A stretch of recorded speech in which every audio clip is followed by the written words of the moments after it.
الحمد لله نحمده ونستعينه ونستغفره ونؤمن به ونتوكل عليه ونعوذ بالله من شرور أنفسنا ومن سيئات أعمالنا من يهده الله فلا مضل له ومن يضلل فلا هادي له ونشهد أن لا إله إلا الله وحده لا شريك له ونشهد أن محمدا عبده ورسوله صلى الله تعالى عليه وعلى آله وأصحابه وبارك وسلم تسليما كثيرا كثيرا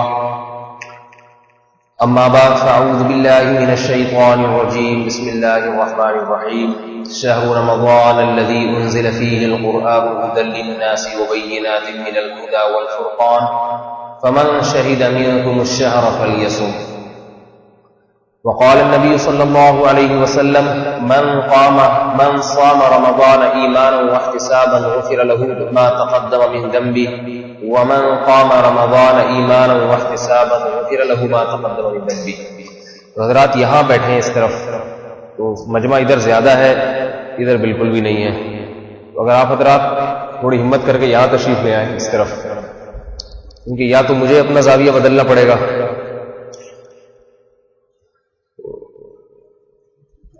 یہاں آپ حضرات بھی تھوڑی سی ہمت کر کے ادھر تشریف لے آئیں.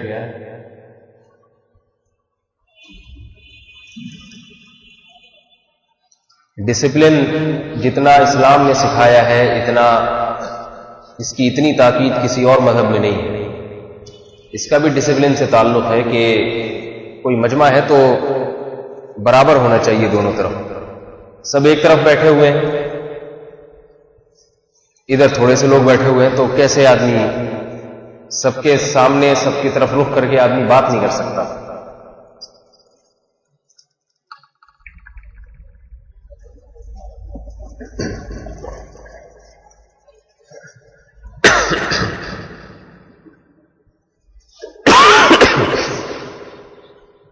رمضان کا آخری عشرہ ہے اور تقریباً ختم ہونے کو ہے. آج 25ویں رات ہے، اس کا مطلب ہے کہ آج آخری عشرے کا بھی آدھا حصہ ختم ہو جائے گا.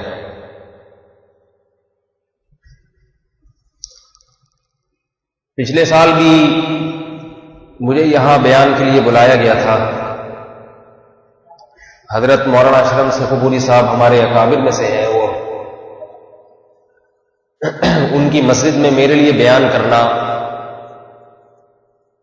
حقیقت تو یہ ہے کہ اس کے لیے ضمیر گوارا نہیں کرتا کہ بڑے آدمی ہیں، ہم جیسے چھوٹوں کا ان کی جگہ پہ بیٹھ کے بات کرنا بڑا مشکل کام ہے. لیکن انہی کا حکم تھا اس لیے آیا ہوں. آپ نے ان سے اتنی باتیں، اتنی نصیحت کی باتیں سنی ہوں گی کہ اگر میں صرف یہ بات آپ کے سامنے کروں کہ انہی کو یاد کر کے عمل کریں تو یہ بھی کافی ہوگا، مزید کسی نئے بیان کی ضرورت نہیں. میرا خیال ہے پھر اتنا کافی ہے کہ جو باتیں وہ آپ سے کر چکے ہیں انہی پر عمل کریں. ظاہر ہے اس کے لیے نہ وہ تیار ہوں گے نہ آپ آمادہ ہوں گے. یہاں بھی ایک چیز کی اصلاح کی ضرورت ہے کہ آج سننے کا تو شوق ہے، عمل کا مادہ ختم. سنتے رہتے ہیں، سنتے رہتے ہیں، سنتے رہتے ہیں. یہ بھی غنیمت ہے کہ سننے کا شوق باقی ہے. بعض دفعہ شیطان یہ دھوکہ دیتا ہے کہ جب عمل ہو نہیں رہا تو سننے کا کیا فائدہ، تو اس سے عمل کی امیدیں بالکل ہی ختم ہو جاتی ہیں. لہذا عمل کی توفیق نہ بھی ملے تو سننے کا عمل نہیں چھوڑنا چاہیے، یہ بھی ایک عمل ہے. قرآن مجید کو اللہ رب العزت نے الفرقان کے لفظ سے تعبیر کیا ہے، حق اور باطل میں تمییز کرنے والی، حق کو باطل سے جدا کرنے والی. آج بہت سارے مسائل ایسے ہیں، بہت سارے معاملات ایسے ہیں جس میں حق اور باطل میں التباس پیدا ہو رہا ہے. فرق نہیں کیا جا سک رہا کہ حق کیا ہے اور برا کیا ہے. بعض حضرات نے قرآن مجید کو مسائل کی کتاب سمجھ لیا ہے. لہذا وہ اپنا ہر فروعی مسئلہ قرآن سے ثابت کرنے کی کوشش کرتے ہیں، اور جب سمجھ میں نہ آئے، علم تو ہوتا نہیں ہے، تو ایسے لوگ پھر قواریت کی بنیاد رکھتے ہیں۔ اس میں کوئی شبہ نہیں کہ قرآن میں مسائل بھی اللہ نے بیان کیے ہیں، لیکن بہت تھوڑے۔ قرآن حقیقت میں دل بنانے کی کتاب ہے، انسان کے دل کا قبلہ درست ہو جائے، انسان کے دل میں اللہ کی محبت پیدا ہو جائے۔ یہ کام آج مسلمان قرآن مجید سے نہیں لے رہا۔ میرے پاس فون آیا، اوٹ پٹانگ عجیب عجیب قسم کے مسائل آتے ہیں سارا دن، تو پتہ چلتا ہے لوگوں کی ذہنیت کا بھی، علم کا بھی۔ کسی نے کہا کہ قرآن مجید میں تو اللہ نے لکھا ہے کہ روزہ بھی رکھ سکتے ہو اور روزہ نہ رکھنا چاہو تو فدیہ بھی دے سکتے ہو۔ میں نے کہا یہ کہاں لکھا ہے بھائی؟ انہوں نے آیت پڑھی وَعَلَى الَّذِينَ يُطِيقُونَهُ فِدْيَةٌ طَعَامُ مِسْكِينٍ، فرمایا جو لوگ روزے کی طاقت رکھتے ہیں ان پر فدیہ ہے۔ وَأَن تَصُومُوا خَيْرٌ لَكُمْ، لیکن روزہ رکھو تو یہ ذرا زیادہ بہتر ہے۔ انہوں نے کہا کہ اس سے پتہ چلتا ہے کہ روزہ رکھنا فرض نہیں ہے، آپ روزہ بھی رکھ سکتے ہیں، چاہیں تو نہ رکھیں اور کسی غریب کو 2 ٹائم کا کھانا کھلا دیں۔ میں نے کہا بھائی آپ نے اگلی آیت نہیں پڑھی، یہ منسوخ آیت ہے اگلی آیت سے، یہ آیت منسوخ ہے۔ ابتدائی اسلام میں اس کی اجازت تھی، چاہو تو روزہ رکھو چاہو تو فدیہ دے دو۔ اس کے بعد اگلی آیات نازل ہوئی شہر رمضان الذی انزل فیہ القرآن، اور اس نے فرمایا فمن شہد منکم الشہر فلیصمہ، تم میں سے جو بھی اس مہینے کو پائے گا اسے چاہیے کہ وہ روزہ رکھے، اسے دوسرا اختیار نہیں ہے۔ فدیہ صرف بیماروں مریضوں کے لیے۔ تو قرآن مجید سے مسائل کا علم حاصل کرنا یہ بڑا مشکل کام ہے، بہت مشکل کام ہے۔ اس میں یہ پتا ہونا چاہیے کہ یہ حکم منسوخ تو نہیں ہے، ایسا تو نہیں منسوخ ہے۔ اس میں یہ پتا ہونا چاہیے کہ یہ حکم عام ہے یا بعض افراد اس سے مستثنا ہے، بعض احکام ایسے ہوتے ہیں۔ قرآن مجید میں اللہ رب العزت نے ارشاد فرمایا کہ والذین یتوفون منکم ویذرون ازواجا یتربصن بانفسہن 4 اشہر وعشرا، جن عورتوں کے شوہر کا انتقال ہو جائے وہ 4 مہینے تک 4 مہینے 10 دن تک عدت گزاریں گی۔ تو بیوہ عورت کی عدت کیا ہے بتاؤ بھائی، بتائیے آپ لوگ، اگر آپ ساتھ دیں گے میرا تو مجھے پتا چلے گا کہ آپ ماشاءاللہ شوق سے بات سن رہے ہیں۔ بیوہ عورت کی عدت کیا ہے؟ 4 مہینے 10 دن تک وہ گھر سے باہر نہیں نکل سکتے۔ اس میں علی الاطلاق بیان کیا، اس میں یہ نہیں کہ اگر بشرطے کے حاملہ نہ ہو، بشرطے کے حمل نہ ہو، ایسی کوئی قید نہیں ہے۔ جو اس آیت کو پڑھے گا وہ کہے گا کہ کسی عورت کے شوہر کا انتقال ہو جائے، عورت کو حمل ہو یا نہ ہو، بہرحال اس نے 4 مہینے 10 دن کی عدت گزارنی ہے، قرآن میں لکھا ہوا ہے۔ حالانکہ مسئلہ ایسا نہیں۔ قرآن مجید میں دوسرے مقام پر ہے وَأُولُو الْأَرْحَامِ وَأُولُو الْأَحْمَالِ أَجَلُهُنَّ أَن يَضَعْنَ حَمْلَهُنَّ، کہ جن عورتوں کو حمل ہے ان کی عدت یہ ہے کہ بچے کی ولادت ہو جائے۔ اب سوال پیدا ہوتا ہے کہ پہلے کون سی آیت نازل ہوئی اور بعد میں کون سی آیت نازل ہوئی؟ جب تک آپ کو یہ پتا نہیں ہوگا تو آپ یہ فیصلہ نہیں کر سکتے کہ حاملہ عورت کی عدت کیا ہے اور جس کو حمل نہیں ہے اس کی عدت کیا ہے۔ عبداللہ بن مسعود رضی اللہ تعالی عنہ حلف اٹھا کے فرمایا کرتے تھے کہ یہ حمل والی عورت کی جو عدت جس میں بیان کی گئی ہے یہ آیات بعد میں نازل ہوئی، لہذا اگر شوہر کا انتقال ہوا اور ابھی اس کی لاش تختے پر رکھی ہوئی ہے اور اس کی بیوی کے ہاں ولادت ہو جائے، اسی لمحے اس عورت کی عدت ختم ہو جائے گی۔ جس آدمی کو فقہ سے دلچسپی نہ ہو، صحابہ کرام کی تفاسیر اقوال نہ جانتا ہو، وہ یہ فیصلہ قطعاً نہیں کر سکتا کہ حاملہ عورت کی عدت کیا ہے اور بغیر حمل کی عدت کیا ہے۔ لیکن آج کل اس معاملے میں ہر آدمی نے ٹانگ اڑانا شروع کر دی ہے، ہر آدمی نے، ہر شخص ٹانگ اڑا رہا ہے۔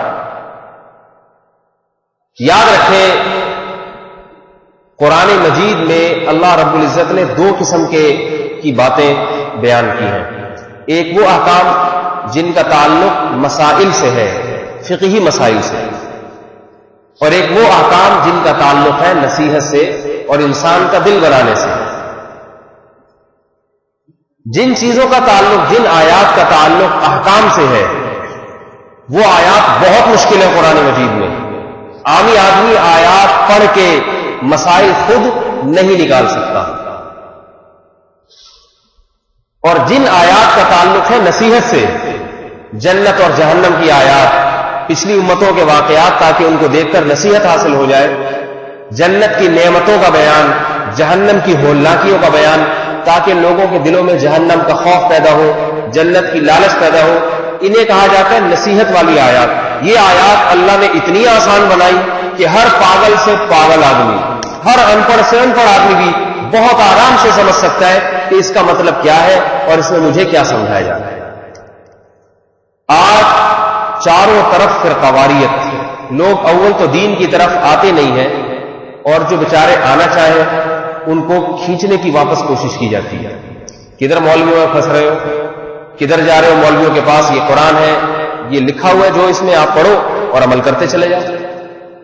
اور اگر ان سے کہا جائے نہیں بھائی یہ قرآن کے مسائل تو علماء کے بغیر نہیں سمجھ میں آتے، تو فوراً ایک آیت پیش کر دیتے ہیں، وَلَقَدْ يَسَّرْنَا الْقُرْآنَ لِلذِّكْرِ فَهَلْ مِن مُدَّكِرٍ، اس قرآن کو ہم نے سمجھنے کے لیے آسان کر دیا، کوئی ہے سمجھنے والا؟ تو کہا جاتا ہے دیکھو اللہ نے تو اتنا آسان کر دیا، اور مولوی کہہ رہے کہ ہمارے بغیر تمہاری سمجھ میں نہیں آئے گا۔ تو یاد رکھیں یہ جو ہے وَلَقَدْ يَسَّرْنَا الْقُرْآنَ لِلذِّكْرِ، یہاں بتا دیا اللہ نے کہ قرآن میں نے آسان کیا ہے للذکری، نصیحت حاصل کرنے کے لیے، للمسائل الفقہیتی، للحلال والحرام، اور للجزئیات الفقہیتی، کہ باریک باریک مسائل سمجھنے کے لیے بھی آسان کر دیا۔ ایسا قرآن میں ذکر بولیے نہیں، بلکہ دوسری آیت میں ذکر ہے وَأَنزَلْنَا إِلَيْكَ الذِّكْرَ لِتُبَيِّنَ لِلنَّاسِ مَا نُزِّلَ إِلَيْهِمْ وَلَعَلَّهُمْ يَتَفَكَّرُونَ، فرمایا اے محمد ہم نے آپ پر اس کتاب کو نازل کیا لِتُبَيِّنَ لِلنَّاسِ، تاکہ آپ لوگوں کے سامنے کھول کھول کے بیان کریں کہ اس میں کیا نازل ہوا ہے۔ حالانکہ وہ عرب تھے اور محمد صلی اللہ علیہ وسلم کی زبان، قرآن کی زبان کو بہت بہترین سمجھتے تھے، ان کی زبان میں قرآن نازل ہوا، لیکن اللہ نے کیا فرمایا کہ ہم نے اس لیے نازل کیا لِتُبَيِّنَ لِلنَّاسِ، تاکہ آپ لوگوں کے سامنے سے کھول کھول کے بیان کریں۔ محمد صلی اللہ علیہ وسلم بیان کریں گے، اور فرمایا اتنا بھی کافی نہیں ہے وَلَعَلَّهُمْ يَتَفَكَّرُونَ، اس کے بعد ان کو غور و فکر سے کام لینا پڑے گا۔ اور غور و فکر کے لیے دو شرطیں ہیں، ایک جس چیز میں غور کیا جا رہا ہے اس کا کامل علم ہو، نمبر دو غور و فکر کرنے کی صلاحیت ہو، اہل فکر اہل رائے میں سے، جن کو مجتہد کہا جاتا ہے۔ بہرحال یہ تو ایک موضوع سے ہٹ کے ایک میں نے آپ کے سامنے ایک بات رکھی ہے کہ قرآن آسان ہے نصیحت حاصل کرنے کے لیے، مگر آج کا مسلمان قرآن سے نصیحت کے سوا دنیا کی ہر چیز حاصل کر رہا ہے، نصیحت حاصل نہیں کر رہا۔ بلکہ حیرت کی بات یہ ہے کہ نصیحت والی آیات جو بہت زیادہ ہے قرآن مجید میں، ان کی طرف توجہ بھی نہیں دی جاتی۔ ایک نوجوان آج جب قرآن کی تلاوت کرتا ہے تو اس کی نظر میں کچھ مخصوص مسائل ہوتے ہیں، ایک مخصوص مسلک ہوتا ہے، اسے پتا ہے کہ میں نے اپنے مطلب کی یہ آیتیں مجھے کہاں سے ملیں گی۔ تو بھائی یہ طریقہ صحیح نہیں ہے، اور جو حضرات سمجھ کے پڑھتے ہی نہیں ہیں ان کا قرآن کا مقصد صرف ثواب حاصل کرنا اور کچھ ہے ہی نہیں۔ بعض حضرات اس لیے پڑھتے ہیں کہ گھر میں برکت ہو جائے، اچھی چیز ہے، برکت تو انشاءاللہ ہوگی گھر میں، لیکن قرآن مجید کے نزول کا بنیادی مقصد انسان کا دل بنانا ہے۔ ایک عجیب نقطے کی بات آپ کو بتاؤں، علماء نے لکھا ہے، فقہاء نے لکھا ہے کہ اگر کوئی قرآن کی تلاوت کی نظر مانے کہ میرا فلاں کام ہو گیا تو میں اتنے پارے تلاوت کروں گا، تو علماء نے لکھا ہے کہ نظر منعقد نہیں ہوگی. اگر کام ہو بھی گیا تو اس پر قرآن کی تلاوت واجب نہیں. آپ حیران ہوں گے ایسا کیوں ہے؟ اس میں بڑی حکمت ہے. فرمایا کہ نظر اس چیز کی منعقد ہوتی ہے جو عبادت مقصودہ ہو. نماز عبادت مقصودہ ہے یا نہیں؟ روزہ عبادت مقصودہ ہے، صدقہ اور خیرات مقصود عبادت ہے، لیکن ہر ثواب کا کام عبادت نہیں ہے، مجازن عبادت کہہ دیا جاتا ہے. مسلمان سے مسکرا کے بات کرنا ثواب کا کام تو ہے، مگر ایسی عبادت نہیں جو بذات خود عبادت ہے. اب مجازن کہہ دیا جاتا ہے کہ عبادت ہے، اچھا کام ہے. آپ کسی کے ساتھ اچھے اخلاق سے بات کریں، ثواب کا کام ہے یا نہیں ہے؟ میرا خیال ہے آپ لوگ کے تھکاوٹ کے اتنے آثار مجھے بھی نظر آ رہے ہیں نا، مجھے ایسا لگ رہا ہے جیسے میں بیان کر کے حقیقت بتا دوں ظلم کر رہا ہوں آپ لوگوں کو. کیونکہ تراویح بھی آپ حضرات نے پڑھی ہے، اس کے بعد پھر بیان ہوا، تو کیا ضرورت ہے ایک چیز کو مسلط کرنے کی؟ تو جب آپ حضرات کی طبیعت حشاش ہو، بالکل تازہ ہو، پیٹ بھرا ہوا ہو، صحیح ہے، پیٹ بھرنے سے تو اور سستی آ جاتی ہے، تو بظاہر ایسا ہی لگ رہا ہے، تو زبردستی جی اچھا اچھا اچھا اچھا اچھا چلے. ویسے اب تو تھوڑے سے چہرے کھلکھلائے ہیں اس بات کے بعد، ممکن ہے اب آگے بات تھوڑی آپ شوق اور رغبت سے سنیں. ایک چیز جب روٹین میں آ جاتی ہے نا، روزانہ بیان چل رہے ہیں، آپ لوگ تو روزانہ سن رہے ہوں گے بیان، تو وہ پھر انسان عادی ہو جاتا ہے. دیکھیں جو نیا نیا نمازی بنتا ہے کتنے شوق کے ساتھ نماز پڑھتا ہے، کتنے اہتمام کے ساتھ، ایسے خشوع. تھوڑے دن میں عادی ہو جاتا ہے تو اس بیچارے کو یہ نہیں پتا ہوتا میں کر کے آ رہا ہوں. اسے ایک روٹین کے تحت وضو کر کے آئے گا، آگے کھڑا ہو جائے گا، نکل جائے گا، بعد میں وہ سوچے گا میں نے کیا کیا، کیا پڑھا، تو کچھ پڑھ لیا ہوگا، یہی سوچے. وہ ایک رائمنڈ میں ایک انگریز مسلمان ہوا، تو نیا نیا مسلمان ہوا تھا، تو بڑی لمبی لمبی نمازیں پڑھتا تھا. تو اس نے کسی پاکستانی کو دیکھا، اس نے کہا کہ یار تمہاری 2 منٹ میں نماز ختم ہو جاتی ہے، ہمیں تو سورہ فاتحہ پڑھتے پڑھتے کافی ٹائم لگ جاتا ہے. اس پاکستانی نے کہا کہ بات یہ کہ تمہارا اللہ تعالیٰ سے بھی نیا نیا تعلق ہوا ہے، تمہیں یہ کانٹیکٹ کرنے میں اپنے جو سگنل جو ہے نا اس میں ٹائم لگتا ہے، ہمارا پرانے تعلقات ہیں، ادھر کھڑے ہوئے ٹھکاک، تھوڑے دن ہمارے ساتھ رہو ایسے ہی ہو جاؤ. تو ایک چیز جب روٹین میں آتی ہے نا، سن رہے ہیں ماشاءاللہ روزانہ بیانات سن رہے ہیں، کہ وہ ایک ہی ترتیب یہ ہے. اب میں اپنے مدارس کے طلبہ کو کہتا ہوں، جب نئے نئے آتے ہیں مدرسے میں علم حاصل کرنے کے لیے تو طبیعت میں بہت جوش ہوتا ہے، ہم یہ کریں گے، اخلاص للہ، تہجد. عالم بننے کے لیے جو طلبہ آتے ہیں بہت بڑی قربانی ہے ان کی 8 سال کے لیے، اور عمر کا وہ حصہ لے کے آتے ہیں کہ عمر کا یہ حصہ 8-10 سال اگر مدارس میں لگا دیں تو جوانی کے بہترین ایام گزر جاتے ہیں. اس کے بعد اب دنیا کی کوئی چیز وہ سیکھ نہیں سکتا. تو بہت بڑی قربانی ہے. اتنی قربانی کے لیے جب کوئی مدرسے میں آئے گا تو کیا جذبات ہوں گے. لیکن ہوتا کیا ہے، آنے کے بعد 1 مہینے 2 مہینے 3 مہینے ایک ہی روٹین. صبح ایک چوکیدار آئے گا اٹھانے کے لیے، اٹھ گئے، اس کے بعد سب نے لائن لگانی ہے بیت الخلا کی طرف، روٹین ہے. جائیں گے بیت الخلا سے فارغ ہوئے وضو خانہ سے گئے مسجد، نماز پڑھی فجر کی نماز کے بعد ناشتہ اور یہ تھوڑا بہت تفریح کا ٹائم ملتا ہے. اس کے بعد کلاسیں لگ گئی، ایک ہی روٹین. دوپہر کو پھر کلاسیں جب ختم ہوئی، کھانے کا ٹائم، کھانا کھائیں، سو جائیں، سو کے اٹھیں، ظہر کی نماز پڑھیں، ظہر کے بعد 15 منٹ کا وقفہ چاہے گا، اس کے بعد بیٹھ جائیں، تکرار کریں، مطالعہ کریں عصر تک. عصر کے بعد عصر سے مغرب تک کھیل کود کا ٹائم ہے. مغرب کے بعد پھر آگے بیٹھ جائیں. 1 دن 2 دن 3 دن 4 دن 5 دن 6 دن 7 دن 8 دن.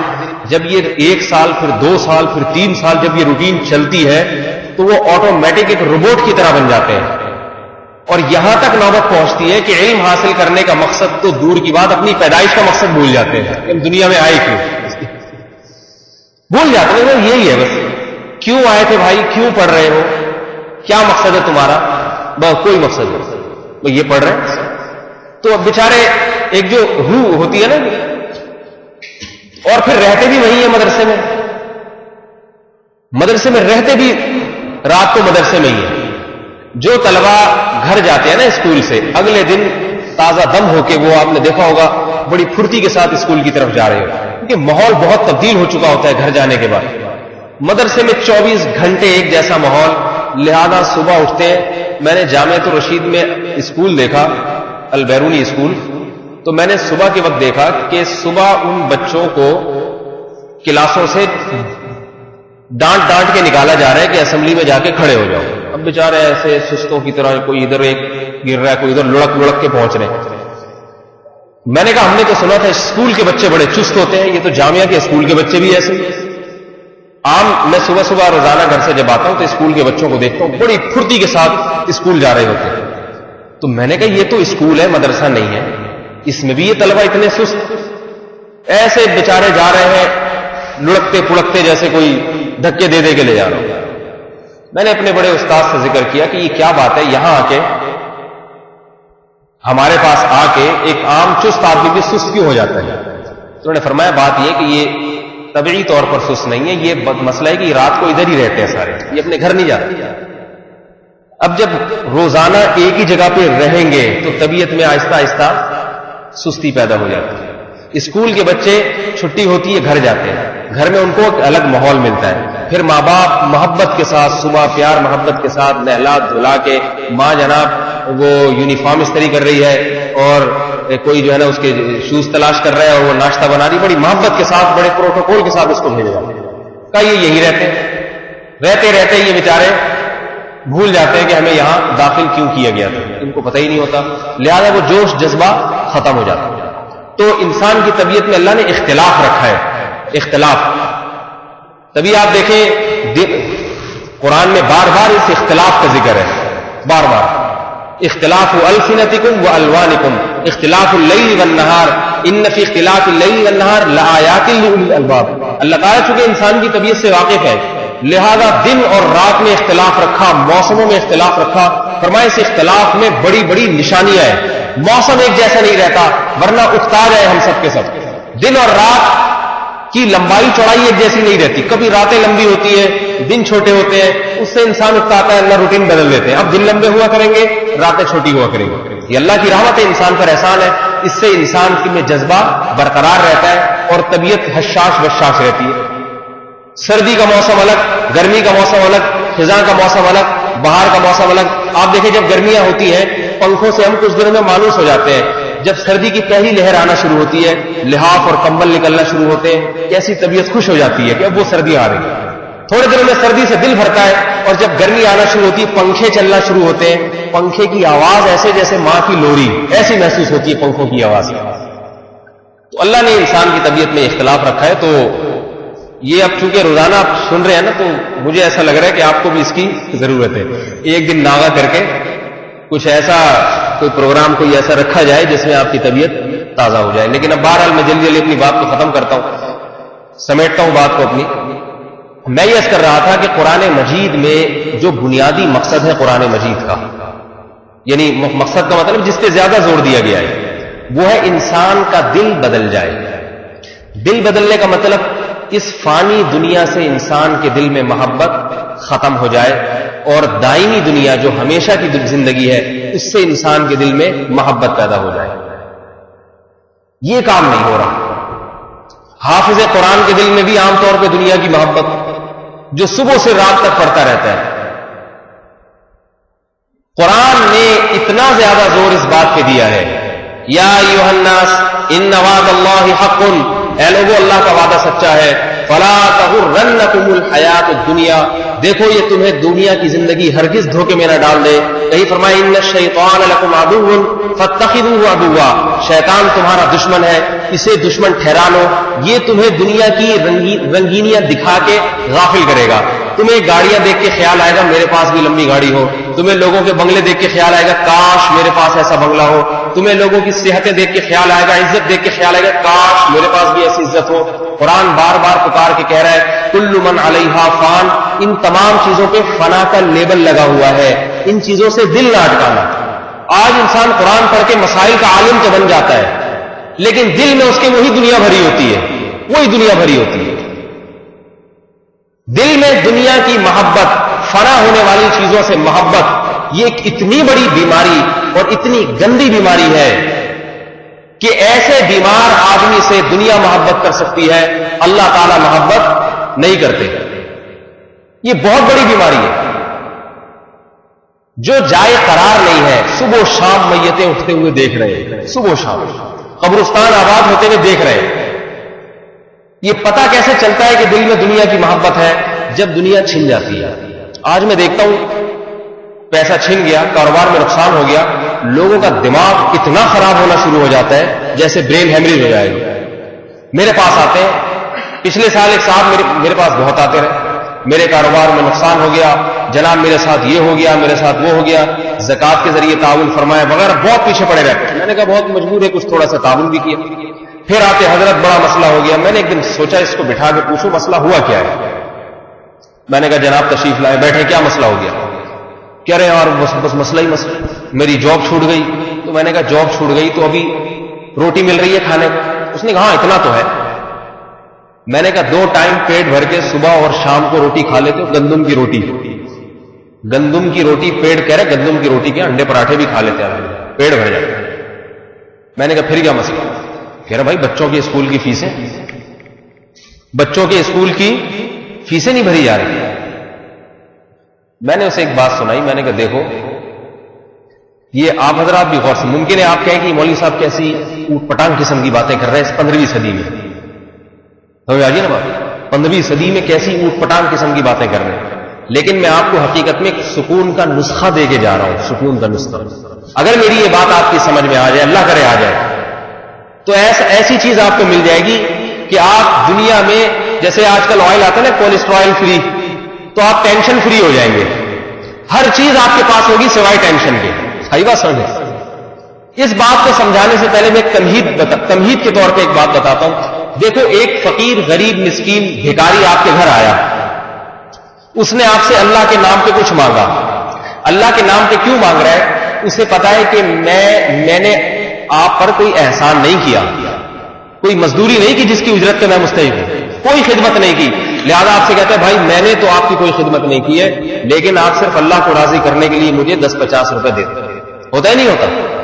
اس نے کیا کہ آپ نے کیا کیا، اسے 50 روپے پکڑا دیا. تو وہ کیا کہے گا؟ شکریہ ادا کرے گا.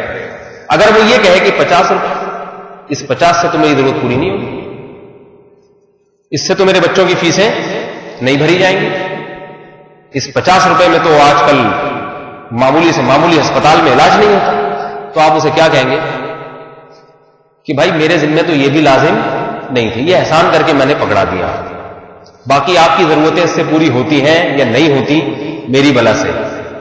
یہی وجہ ہے کہ کوئی بھی فقیر آپ 50 روپے پکڑا دیں آپ کا شکریہ ادا کرے گا اور پھر اگلے دروازے پہ جائے گا. ایک آدمی جب اپنے آپ کو ایک چیز کا مستحق سمجھتا ہے پھر اسے وہ چیز نہ ملے غم بھی ہوتا ہے، افسوس بھی ہوتا ہے. اور اگر وہ اپنے آپ کو اس چیز کا مستحق نہ سمجھے، پتہ ہے کہ میں مستحق کسی چیز کا نہیں ہوں، تو پھر تھوڑا بھی اگر مل جائے اس پہ شکر ادا کرتا ہے، جزاک اللہ کہتا ہے، پریشان نہیں ہوتا.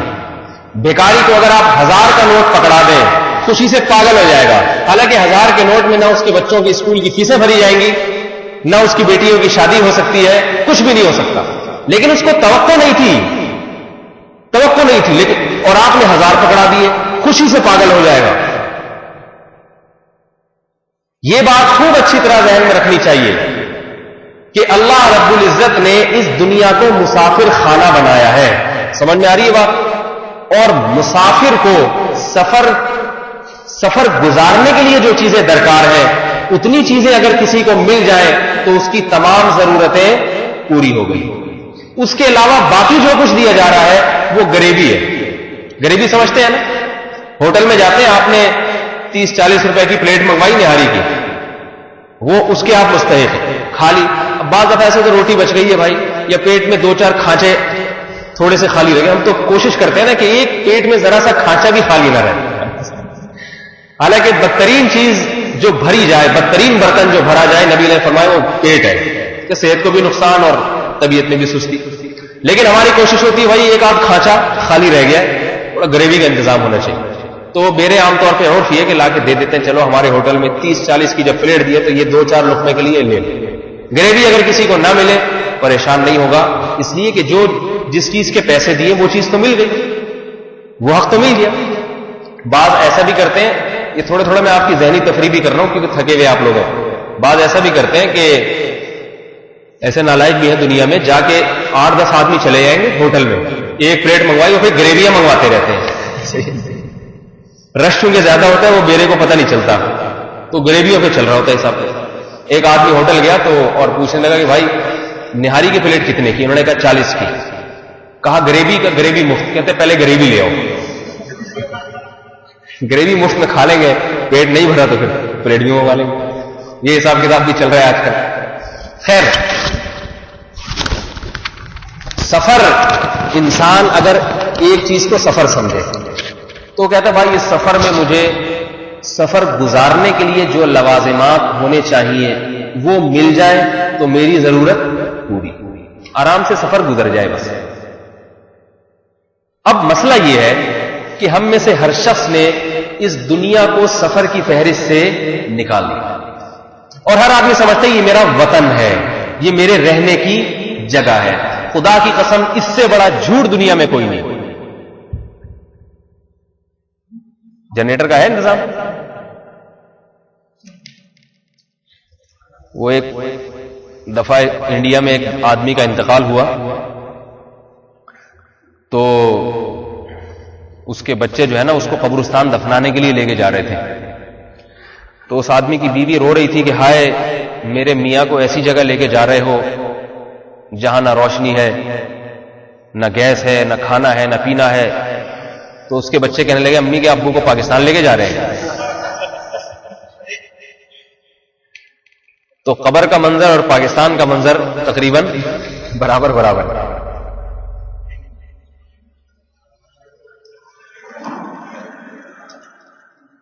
تو میں یہ کر رہا تھا کہ دنیا میں اس سے بڑا جھوٹ کوئی نہیں ہے کہ یہ ہمارا جائے قرار ہے, یہاں ہم نے رہنا ہے. اس سے بڑا جھوٹ دنیا میں کوئی نہیں. ایک جگہ رہنا ہی نہیں ہے تو میرے بھائی آپ کا بچہ ڈاکٹر بن جائے تو بھی ٹھیک, نہیں بنے تو بھی ٹھیک, آگے جا کے سارے برابر ہو جاتے ہیں. ٹھیک ہے نا, ڈاکٹر بن کے بھی انجام وہی ہوگا اور ڈاکٹر نہ بن کے بھی انجام وہی ہوگا. انجینئر بننے کے بعد بھی انجام وہی ہوگا جو انجینئر بنے بغیر انجام ہوتا ہے. دولت کما کے بھی ٹھکانہ قبر کی مٹی اور غربت کے بعد بھی ٹھکانہ قبر کی مٹی. یہ ایسی جنگ ہے جس میں جیتنے والا بھی قبر میں اور ہارنے والا بھی قبر میں. تو انجام کے لحاظ سے جیت اور ہار برابر ہو رہی ہے. اتنی بڑی حقیقت ہے, پھر یہاں ہارنے کا غم کیسا؟ ہارنے کا غم کیسا؟ کیوں اس بات کا غم ہے کہ ہائے میں نے اتنے پیسے نہیں کمائے, ہائے وہ تو آگے. آج غم اسی چیز کا ہے. مسلمان کو آج 2 غم ہیں. نمبر 1 میرے پاس دولت کم کیوں ہے, نمبر 2 دوسرے کے پاس زیادہ کیوں ہے. یہ ایک مستقل ٹینشن ہے. ایک تو میرے پاس ہے ہی نہیں, یہ بھی ایک ٹینشن ہے کہ میں اتنی عیاشی نہیں کر سکتا, اتنے مزے نہیں اڑا سکتا. اور دوسرا ہم یہ کہ چلو سب کے پاس ہی نہ ہو تو تھوڑا آدمی سوچ کے غم ہلکا کر لیتے ہیں, میرے پاس بھی نہیں دوسرے کے پاس بھی نہیں, اور میرے پاس ہے نہیں دوسرے کے پاس پتہ نہیں کہاں سے آ رہی ہے. یہ ایک مستقل غم ہے. سوچ لے انسان, اگر آ رہی ہے آنے دو, کتنے دن رہے گی بھائی؟ قارون سے زیادہ تو نہیں کما لے گا نا؟ کیا خیال ہے؟ میرا خیال ہے میں انگلش میں بیان کر رہا ہوں شاید. بتاؤ قارون سے زیادہ تو نہیں کما لے گا؟ قارون کہاں چلا گیا؟ وہ بھی مر گیا, وہ بھی مر گیا, ختم. اتنے بڑے بڑے دولت مند آئے دنیا میں, اتنے بڑے بڑے حکمران آئے, سب ختم, مر کے مٹی. تو ایسی چیز جس کا انجام بھی کھائی ہے, قبر کا گڑا ہے. اور میرے بھائی پھر قبر میں قبر یہ نہیں دیکھتی کہ یہ موچی کی لاش ہے, یہ کسی بریگیڈیئر کرنل کی لاش ہے. جتنے کیڑے ایک عام ریڑی لگانے والے کی لاش پر ہوں گے اتنے ہی کیڑے صدر مملکت کی لاش پہ بھی ہوں گے. تھوڑے دنوں میں ثم ردوا الی اللہ مولاہم الحق, فرمایا کچھ دن کی دنیا ہے, اس کے بعد سارے کے سارے اپنے حق مولا کی طرف لوٹا دیے جاؤ گے. مسلمان کی ٹینشن کی چیزیں یہ نہیں ہے جو یہود و نصارہ کے پریشان ہونے کی چیزیں ہیں. دولت کے پریشان یہود و نصارہ ہوتے ہیں.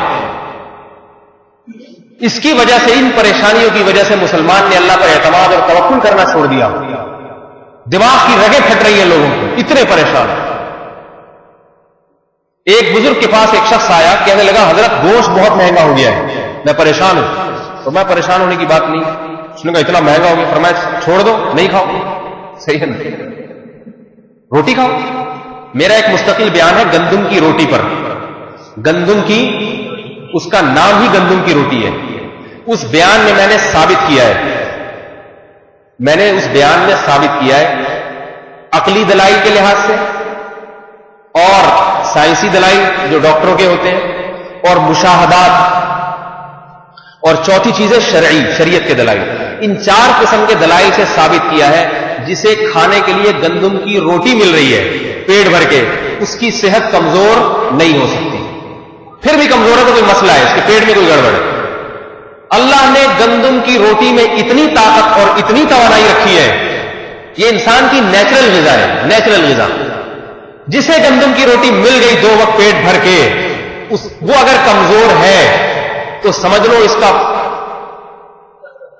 کا جو ہے نا یا تو معدہ خراب ہے یا کوئی گڑبڑ ہے. یقین نہ آئے تو ان علاقوں میں جا کے دیکھیں جہاں بچوں کو صرف روٹی کھانے کو ملتی ہے، ان کے بچے ہمارے بچوں سے زیادہ صحت مند ہوتے ہیں. یہ ہے تو میڈیکل کا مسئلہ، لیکن یہ میں اس لیے بتاتا ہوں کہ آج مسلمان خدا کی نافرمانی کرتا ہے، خدا کی ناشکری کرتا ہے، اور یہ دعویٰ کرتا ہے کہ میرے پاس رزق کی کمی ہے، حالانکہ اسے روٹی مل رہی ہے. جس کو گندم کی روٹی مل رہی ہے وہ خدا کی قسم یہ دعویٰ نہیں کر سکتا کہ مجھے رزق نہیں ملتا. تھوڑا سا میں اس کو واضح بھی کر دوں. دیکھیے اللہ تعالیٰ نے ہر مخلوق کی کچھ نیچرل غذا بنائی ہے، وہ اس کے لیے بہت ضروری ہے. دمبا اور بکرا یہ کیا کھاتے ہیں شوق سے؟ گھاس. حالانکہ گھاس میں اتنے پروٹین نہیں ہے جتنے گوشت میں ہے یا نہیں؟ آپ اگر دمبے کو دودھ پلانا شروع کر دیں کہ پروٹین سے بھرپور، یا آپ اس کو سیرپ پلانا شروع کر دیں وٹامن اے اور بی کا، یا مچھلی کھلانا شروع کر دیں، کیا ہو جائے گا؟ کمزور ہو جائے گا. گھاس کھلانی پڑے گی. اس کے بعد پھر آپ اس کو طاقت کے انجیکشن لگائیں یا کچھ بھی کریں، گھاس کھلانا ضروری. اور اگر گھاس کھلا دی کمزوری نہیں ہوگی. جو جانور گھاس کھاتے ہیں آپ نے دیکھا ماشاءاللہ بڑے فرما ہوتے ہیں.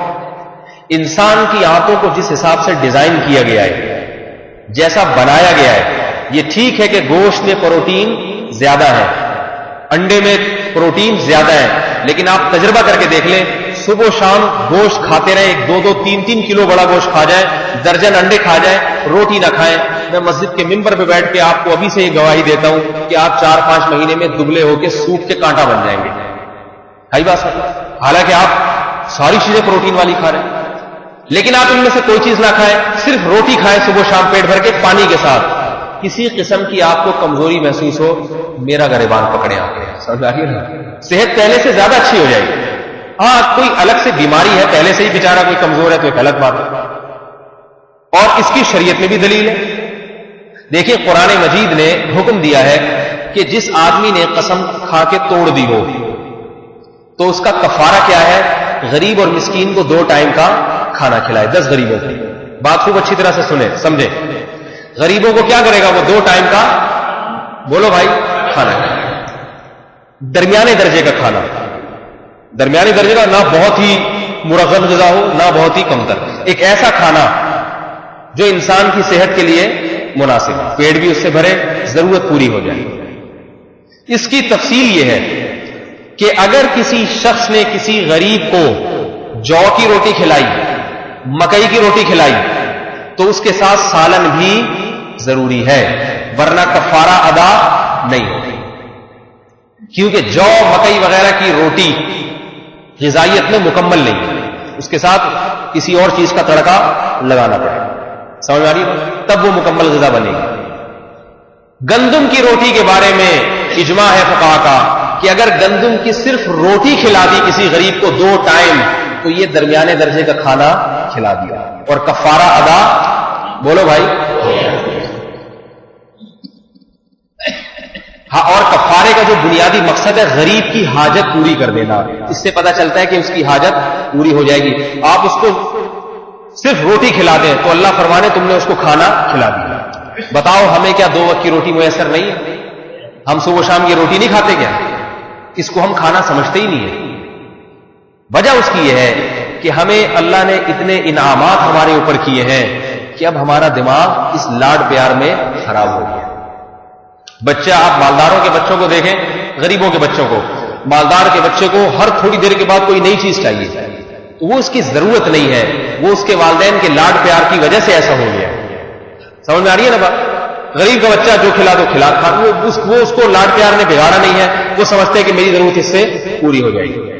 تو وہ صاحب جو بیچارے بہت پریشان تھے، اسکول کی فیسیں نہیں ادا ہو رہی، یہ نہیں ہو رہا، وہ نہیں ہو رہا، میں نے ان کو بٹھایا، میں نے ان کو سمجھایا، میں نے کہا بھائی بات اصل میں یہ ہے کہ آپ روزانہ لوگوں سے بھیک مانگ رہے ہیں اور اچھے بھلے سمجھدار آدمی آپ لگتے ہیں, نمازی آدمی ہیں, تو آپ بچوں کو اسکول پڑھا کیوں رہے ہیں جب آپ کے پاس اسکول کی فیس کے پیسے نہیں ہیں؟ ممکن ہے آپ کو بھی تعجب ہو, یہ مولوی صاحب کیسی بات کر رہے ہیں, بچوں کی اسکول کے بغیر بھی آج کوئی دنیا میں زندہ رہ سکتا ہے کیا؟ مستقبل اتنا بھیانک ہو جائے گا بچے کا اگر اسکول نہیں پڑھا. آپ کے پاس اسکول کی فیس کے پیسے ہیں, آپ ضرور پڑھائیں. میں تعلیم کا مخالف نہیں, بلکہ آپ سے زیادہ ہی شاید تعلیم کی اہمیت کا قائل ہے. بچوں کو ڈاکٹر بنائیں, انجینئر بنائیں, آپ ان کو جتنا پڑھا لکھا سکتے ہیں پڑھائیں. اس پہ پابندی نہیں بلکہ ترغیب ہے, اس کے دلائل ایک الگ ہے, بشرطے کہ آپ کی جیب میں پیسے ہوں. نہیں پیسے ہو کوئی ضروری نہیں. سمجھ آ رہی ہے بات؟ کوئی ضروری نہیں, کچھ بھی نہیں ہوگا اس سے. وہ کہنے لگے نہیں میرے بچے تو پیچھے رہ جائیں گے. میں نے کہا پھر کیا ہوگا؟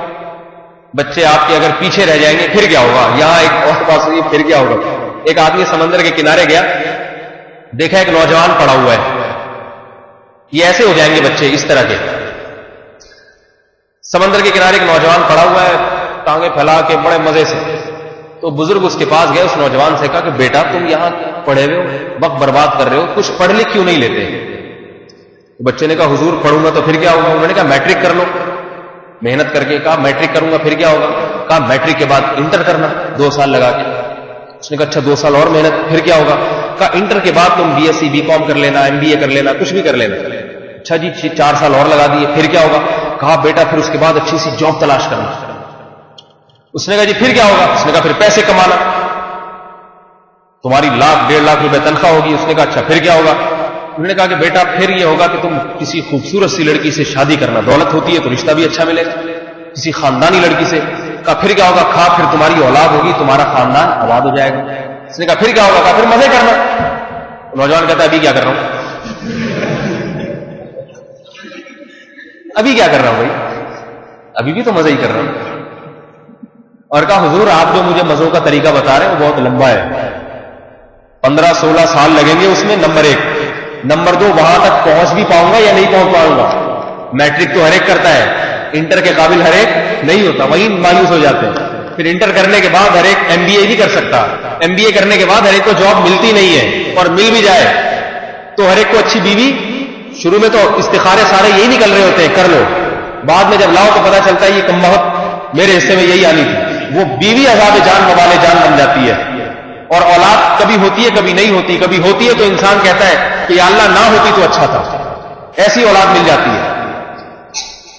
وہی ہے نا, ایک آدمی روزانہ کہتے ہیں 2 رکعت پڑھتا تھا صلاۃ الحاجت, یا اللہ میری شادی کرا دے روزانہ. اب جب شادی ہوئی تو اب 4 رکعت صلاۃ التوبہ کے پڑھ رہا ہے روزانہ کہ اللہ آئندہ نہیں کروں گا. یہ حالات بھی ہو جائے. پہلے 2 رکعت یا اللہ کرا دے صلاۃ الحاجہ, اب 4 رکعت صلاۃ التوبہ. تو مستقبل کا کسی کو کیا پتا کہ یہ سارے مزے ہوں گے بھی یا نہیں ہوں گے. ہر ایک کو ہو رہے ہوتے تو ہر آدمی جناب آفیسر بنا بیٹھا ہوتا. اللہ فرماتے ہر ایک کو نہیں بننے دوں گا میں افسر. ہم نے تمہاری معیشت کو تقسیم کیا ہے, لیتخذ بعضهم بعضا سخریا. سارے ترقی کر کے آگے نکل جائیں گے تو خدمت کون کرے گا, گڑھے کون کھودے گا, ٹھیلے کون لگائے گا.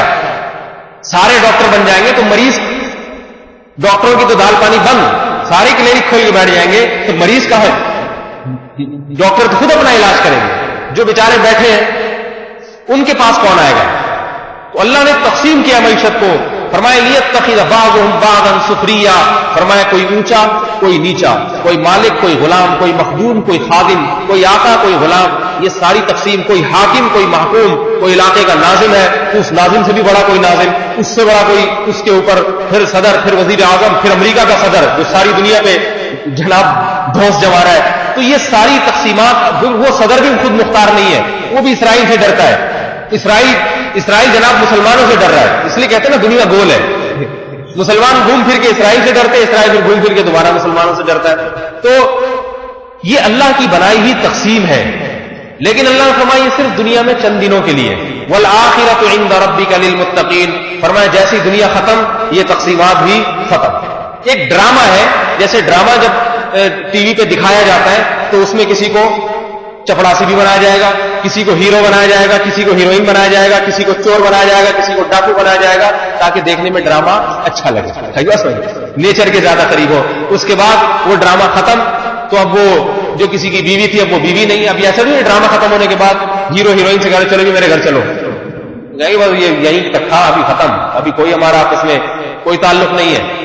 تو میرے بھائی یہ دنیا کا ڈرامہ ختم ہونے کے بعد بھی ایسا ہے. شادیاں ہوتی ہیں, ایک دوسرے پہ مر رہے ہوتے ہیں, لو میرج ہوتی ہے, تمہارے بغیر تو میں زندہ نہیں رہوں گا, بیوی کہتی میں بھی تمہارے بغیر زندہ نہیں رہ سکتی. تو بھائی ٹھیک ہے, جب مر گیا تو جاؤ اس کے ساتھ قبر میں, آپ تو اس کے بغیر زندہ رہ نہیں سکتی تھی. لیکن نہیں, کوئی نہیں جاتا. شروع میں روتی ہے بیوی بھی, تھوڑے دنوں تک روئے گی, ہائے ہائے کیا ہو گیا, ہائے اب تو میں کہیں شادی نہیں کروں گی, ایسا مجھے کہاں ملے گا, اتنے اچھے, خود ہی مارا ہوتا ہے ٹینشن سے.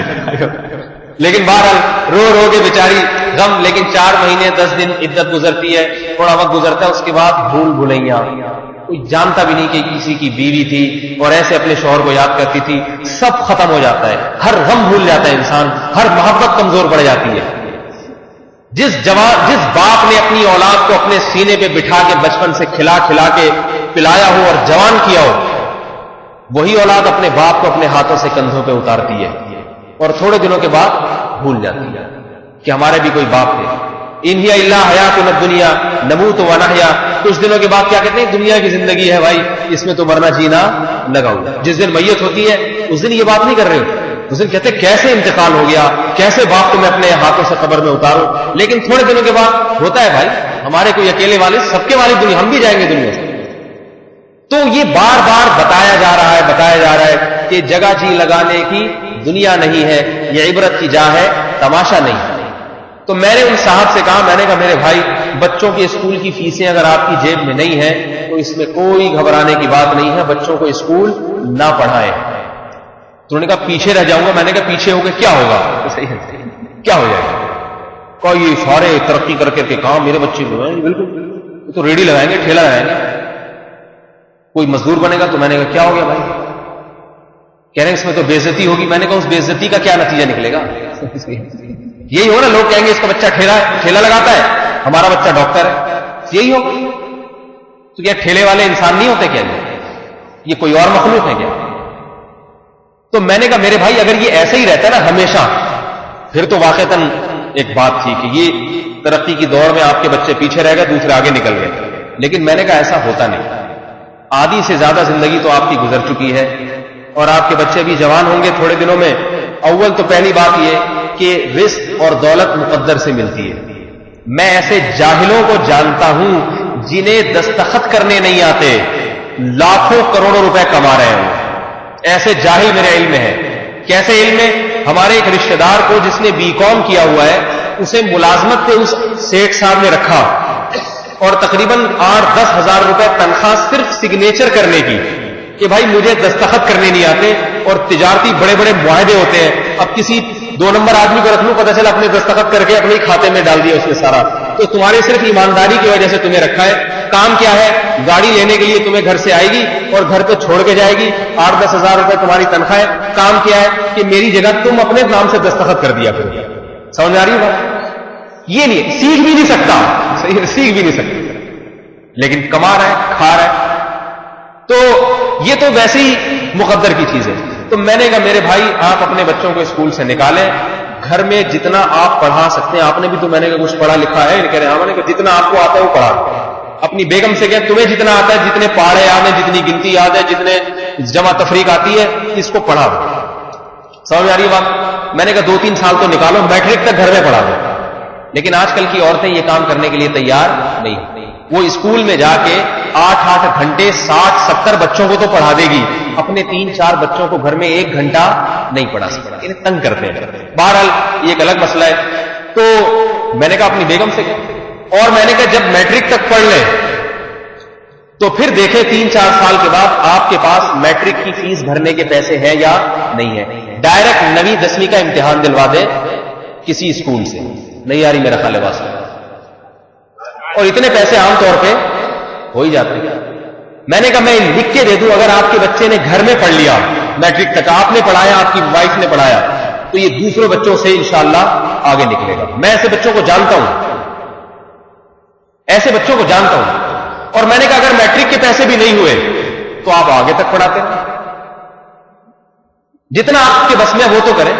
نہیں ہوئے تو وہی ہوگا کہ زیادہ ریڈی لگ. اول تو ایسی نوبت آتی نہیں ہے, لیکن یہی لگا لے گا نا میرے بھائی، تو کیا دیکھو یہ مزدور کتنے خوش و خرم ہوتے ہیں، اور کیسے ریڈی والے جب بیٹھے ہوتے ہیں ریڈیو پہ شام کو، برین ہیمریج سے میں نے بڑے بڑے آفیسر کو مرتے ہوئے دیکھا ہے، کسی ریڈی والے کو، کسی مزدور کو آج تک میں نے برین ہیمریج سے مرتے ہوئے نہیں، خوش خوش، کیونکہ اس کو پتا ہے میری تو یہی ہے، صحیح ہے نا، وہ اس پہ راضی ہونا۔ تو دنیا کو مسافر خانہ اگر سمجھ لیا جائے، جیسے کہ بار بار قرآن کہہ رہا ہے، تو جتنا ملے گا اس پہ شکر ادا کرنے کی توفیق ملے گی، جو نہیں ملے گا اس کے بارے میں انسان سوچے گا بھائی مل بھی جاتا تو کیا ہو جائے، ختم ہو جائے۔ دیکھو غربت اگر کوئی عیب کی چیز ہوتی تو اللہ محمد صلی اللہ علیہ وسلم کو غریب ترین انسان نہ بناتے۔ اللہ کی نظر میں اس دولت کی اہمیت ہے ہی نہیں۔ اللہ آخرت کی بات کرتے ہیں ہمیشہ، آخرت۔ اذا وقعت الواقعہ ليس لوقعتها كاذبة خافضة رافعة إذا رجت الأرض رجا وبست الجبال بسا فكانت هباء منبثا وكنتم أزواجا ثلاثا۔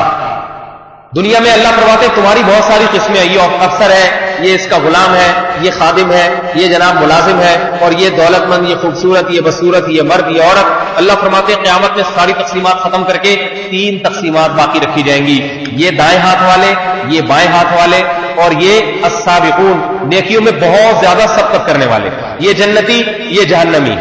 وہاں یہ نہیں دیکھا جائے گا پیسہ کس کے پاس تھا کس کے پاس نہیں تھا، دنیا میں عزت کس کی زیادہ تھی کس کی کم تھی، خوبصورت کون تھا بدصورت کون تھا۔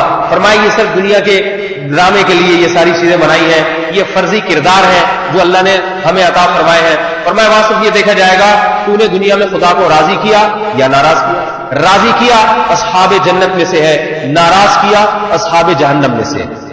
جنت میں مالدار بھی جائیں گے، غریب بھی جائیں گے، اور معذور بھی جائیں گے، بدصورت بھی جائیں گے، خوبصورت بھی جائیں گے۔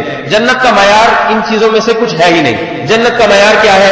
اعمال کیسے تھے، اعمال صحیح تھے ٹھیک ہے، نہیں صحیح تھے۔ دیکھو جس کو یہ بات سمجھ میں آ جاتی ہے، جس کو یہ بات سمجھ میں آ جاتی ہے وہ بسا اوقات غربت کو دولت پہ ترجیح دیتا ہے۔ ہمارے کئی اکابر ایسے گزرے ہیں جن کے پاس دولت آئی انہوں نے رکھی نہیں، خرچ کر دی کہ ہم غریب ہی رہیں تو اچھا ہے۔ حضرت عمر رضی اللہ تعالیٰ عنہ کے زمانے میں جب فتوحات ہوئی ہیں اور دولت کے ڈھیر لگتے تھے، رو پڑتے تھے۔ کسی نے پوچھا کیوں روتے ہیں؟ کہتے ہیں ایسا نہ ہو کہ اتنی نعمتیں مل رہی ہیں، قیامت کے دن اللہ یہ نہ کہہ دے اذهبتم طیباتکم فی حیاتکم الدنیا، تم نے تو دنیا میں مزے اڑا لیے، اب یہاں کیا لینے کے لیے آئے؟ ہم یہ چاہتے ہیں یہاں بھی اڑاتے رہیں وہاں بھی اڑاتے رہیں۔ ایسا نہیں ہوتا میرے بھائی، ایسا نہیں ہوتا۔ یہاں کچھ قربانیاں دینی پڑیں گی، اللہ پہ اعتماد اور توکل کرنا پڑے گا تو وہاں ملے گا۔ اور اللہ نے حلال مزوں پر پابندی نہیں لگائی، صرف حرام مزے چھوڑ دو، حرام مزے۔ حلال میں وسعت دی ہے، حرام پہ پابندی لگائی، ناجائز پہ پابندی لگائی، صرف ناجائز چیزوں کو چھوڑ دیا جائے، گناہوں کو چھوڑ دیا جائے۔ اتنی قربانی دیں گے تو وہاں ملے گی، اور اگر اتنی بھی نہیں دی، آپ جناب اسکول کی فیسوں کے لیے لوگوں کے سامنے بھیک مانگی جا رہی ہے کہ میرا بچہ ترقی کر جائے، تو اب آپ یہ بھی چاہ رہے ہیں کہ ناجائز طریقے سے بچہ بھی ترقی کرے اور جنت میں بھی ترقی کرے، ایسا نہیں ہو سکتا۔ جن لوگوں نے جنت میں ترقی کا جن کے دلوں میں شوق تھا، انہوں نے اپنے آپ کو اور اپنی اولاد کو بھکاری بننے سے بچایا ہے، انہوں نے اپنے آپ کو اور اپنی اولاد کو غربت کے فضائل سنائے ہیں، غربت کے فضائل سنائے ہیں۔ بیٹا غربت پہ کبھی افسوس نہ کرنا سمجھایا ہے، لہذا ان کا اگر دولت کا نقصان ہوتا تھا پریشان نہیں ہوتے تھے، وہ پریشان نہیں ہوتے تھے، ٹھیک ہے ہو گیا تو ہو گیا۔ آج اتنی دولت، ایک صاحب کا فون آیا 2-3 سال پہلے، کہہ رہے میرا اتنے لاکھ کا نقصان ہو گیا، میں تو پاگل ہو گیا، میں تو یوں ہو گیا، میں تو یہ ہو گیا۔ میں نے کہا اتنا تو میرا بھی کاروبار ان دنوں میں میرا بھی نقصان ہوا، ہمارے تو کوئی ایسے اہل اللہ نہیں ہے، لیکن کچھ بزرگوں کی جوتیاں سیدھی کی ہیں اس کی برکت۔ میں نے کہا اللہ کے بندے میرا جو نقصان ہوا اس کے بعد میرے پاس ایک پائی بھی نہیں بچی ہے، اس پرانی بات ہے، اور آپ کے پاس اتنا ہے، اس پہ آپ مجھے فون کر رہے ہیں کہ میری پریشانی دور کریں، میں کیا کروں، میں کدھر جا کے سر پھاڑوں؟ تو میں نے کہا ہم تو نہیں ہیں۔ اس نے کہا آپ کیوں نہیں؟ میں نے کہا اللہ کا شکر ہے ابھی بھی ناشتے میں انڈا پراٹھا کھاتا ہوں۔ کھانا 2 وقت کا ہے، لیکن میں کتنے وقت کا کھاتا ہوں؟ ساری دنیا 3 کھا رہی، ہم بھی اس بدعت میں مبتلا ہے، 3 ٹائم کا کھا رہا ہوں ابھی بھی، 3 ٹائم کا اضافی۔ اور میں نے کہا دوپہر کو جو کھانا کھاتا ہوں رات کو اس کے علاوہ دوسرا کوئی چیز کھاتا ہوں، اتنی بڑی اللہ کی نعمت۔ اور میں نے کہا اللہ کا شکر ہے میرے جتنے آل اولاد بچے ہیں اللہ کا فضل ہے، سارے صحت مند ہیں، کسی کو کینسر نہیں ہے، کسی کو خدا نخواستہ ٹی بی نہیں ہے. بچوں کو رات کو جب دیکھتا ہوں سارے صحت مند ماشاءاللہ، خوش باش، شرارتی، تو اللہ کا شکر ادا کرتا ہوں. اے اللہ، کتنے لوگ ہیں جن کی اولاد لنگڑی، لولی، اپاہج، وہ ساری زندگی اسی کی خدمت میں لگے رہتے. کہنے لگے آپ، اور میں نے ایسی اللہ کی نعمتیں بتائی. میں نے کہا خدا کی قسم مجھے تو یہ سمجھ میں نہیں آ رہا کہ ان نعمتوں کا شکر کیسے ادا ہو. اللہ کہے گا اتنی نعمتیں نعمتوں کے سمندر میں ڈبا دیا تھا، غرق کر دیا تھا، اس کے بعد بھی تیری پیشانی پر لکیر آ گئی. یہ تو بڑے ہی افسوس کی بات ہے.